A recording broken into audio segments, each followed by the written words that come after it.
அன்பான மாணவர்களே, இன்று நீங்கள் அறிவும் சாதனைகளும் நிறைந்த பாதையில் பயணம் தொடங்குகிறீர்கள். உங்களுள் மறைந்திருக்கும் மகத்துவத்தை உலகம் எதிர்நோக்கி காத்திருக்கிறது. திடமான மனதுடன் படியுங்கள். ஒழுக்கத்துடன் பயிற்சி செய்யுங்கள். காற்றல் அசையாத தீப்பொறி போல் உங்கள் மனதை ஒருமுகப்படுத்துங்கள்.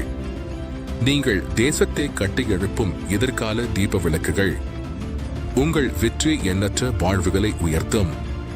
10ஆம் வகுப்பு மற்றும் 12ஆம் வகுப்பு மாணவர்கள் அனைவருக்கும் என் ஆசீர்வாதங்கள். நீங்கள் உயர்ந்து ஒளிந்து மகத்தான வெற்றியை பெற என் வாழ்த்துக்கள்.